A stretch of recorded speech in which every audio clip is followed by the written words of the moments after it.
warahmatullahi wabarakatuh. Perkenalkan, saya Zeli Aulia Tami, mahasiswi Program Studi Pendidikan Guru Sekolah Dasar semester 4 Universitas Muhammadiyah Profesor Dr. Hamka. Inilah hasil wawancara saya. Selamat siang, Bu. Siang.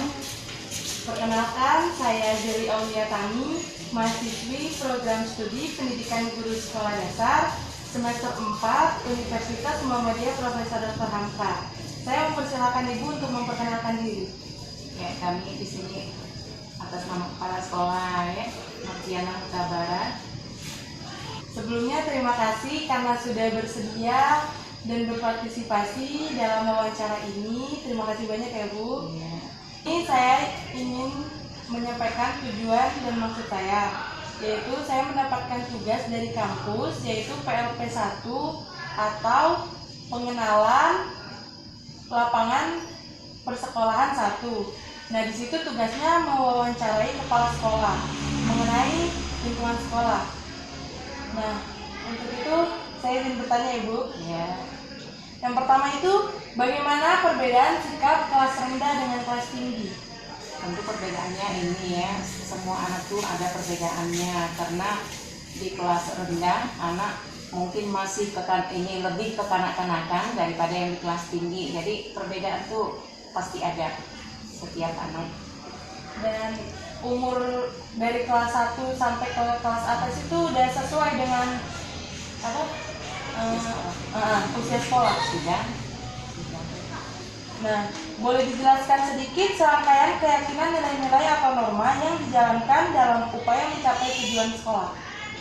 Kalau visi dan misinya itu sudah ada di depan ya, terwujudnya siswa peserta didik ya, terwujudnya peserta didik yang mempunyai akhlak yang mulia, kemudian cerdas dan juga cinta dengan lingkungan.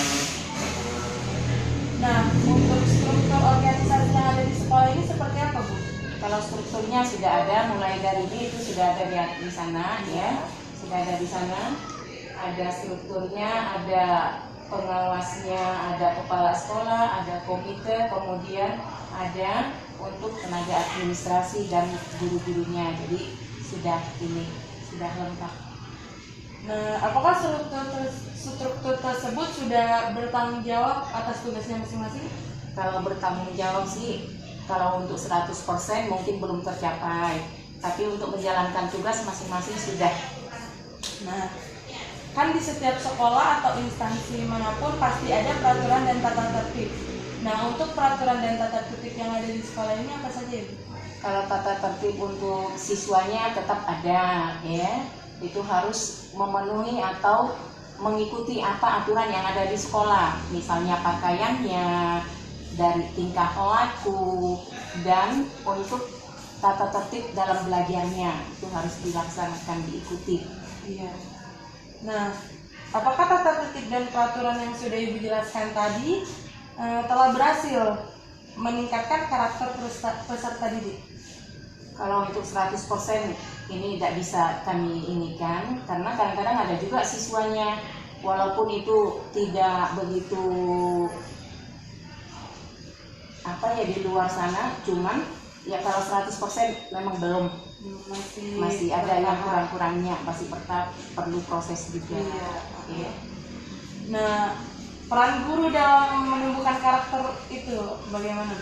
Kalau peran guru masing-masing kami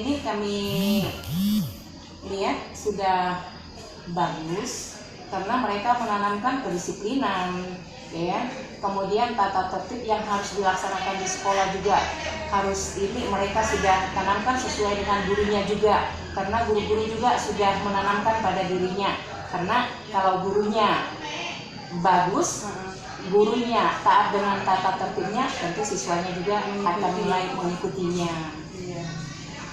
Nah, untuk kegiatan-kegiatan seremonial, apa saja kegiatan seremonial yang ada di sekolah ini? Kalau seremonialnya tuh setiap hari Seninnya kan harus upacara ya, pelaksanaan upacara untuk menanamkan kepada semua warga sekolah karakternya, tanggung jawabnya, itu setiap hari Senin dilaksanakan. di seremonialnya itu. Nah, kalau untuk petugas upacaranya itu dari siswanya per kelas bergantian atau memang sudah disiapkan pasukan paskibraka-nya? Kalau kami masih menyiapkan anak-anak yang secara bergiliran supaya mereka juga bisa ya nantinya mereka keluar dari SD ini kemudian naik ke tingkat tahapan-tahapan mereka sudah siap. Nah, untuk pembinanya apa ibu sendiri atau bergantian dengan guru-guru lain? Secara bergantian karena mereka juga kan bukan hanya tahu dengan kepala sekolah tapi guru-guru juga harus tahu dan guru-guru juga harus menjadi ini teladan bagi mereka. Jadi kena semua ya Bu? Iya, kena semua secara bergiliran. Nah, untuk yang lain ada tidak seremonial seperti rapat, briefing tiap bulan? Kalau rapatnya itu rutin, ya. Kemudian kalau briefingnya itu kalau pagi-pagi itu hanya jarang-jarang sekali lah, tapi ada briefingnya yang perlu disampaikan dengan guru tentang anak-anak, kemudian informasi apa yang harus mereka ketahui. Nah, kalau yang di rapat apa saja yang dibahas? Kalau rapat ada informasi dari dinas itu harus disampaikan juga, kemudian untuk kemajuan siswanya, untuk persiapan di dalam PTS, di dalam pasnya juga, patnya itu dilaksanakan biar mereka tahu. Dan disampaikan. Itu dilakukan per minggu atau per bulan? Per bulan. Nah, untuk bagaimana ruang lingkup kurikuler di sekolah ini? Kalau kurikulernya ini kan biasanya di dalam kelas ini kurikulernya. Jadi ya mereka belajarnya di dalam kelas untuk ini apa namanya tuh pemakaian alat-alat praktek itu kan di dalam kelas di kurikulernya tuh. Nah untuk kurikulernya nanti kan untuk ini ekstrakurikulernya mereka bisa ini secara kerja kelompok untuk mengamati apa yang ada di dalam pembelajarannya yang harus di luar kelas. Sementara ekstrakurikulernya ini kalau pramuka itu kan diwajibkan, apalagi sudah kurikulum 13 itu diwajibkan yang pramuka. Kemudian drum bandnya juga ada, kemudian yang seni-seni lainnya juga ini akan ditingkatkan kembali, hanya terkendala dengan SDM-nya. Belum begitu lengkap untuk SDM-nya, masih drum band sama pramuka. Nah, untuk yang paling diminati siswa itu apa? Kalau yang paling diminati siswanya itu salah satunya drum band juga diminati. Kemudian pramukanya juga itu semua dari kelas 1 sampai kelas 6. Ya, karena diwajibkan. Nah, untuk kegiatan apa saja yang dilaksanakan di sekolah ini untuk membangun kegiatan positif bagi siswa dan guru?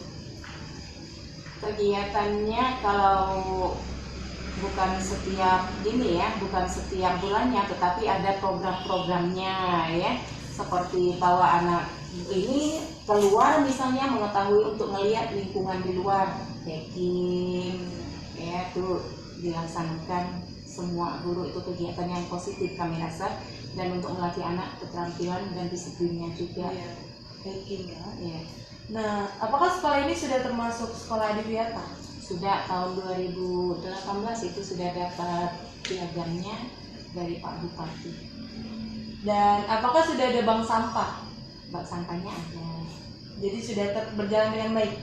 Kalau berjalan dengan baik masih adalah kurang-kurangnya. Jadi ini masih perlu proses, dan kemudian tahun 2017 bahwa sekolah ini juga sudah termasuk sekolah model.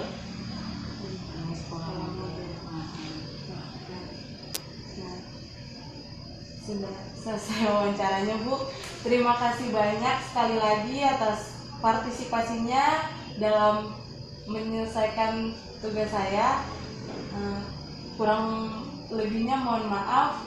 Selamat siang Bu. Siang, sama-sama ya, mudah-mudahan berhasil. Hanya itu yang bisa kami sampaikan. Kami juga mengucapkan terima kasih sudah datang berkunjung ke sekolah kami.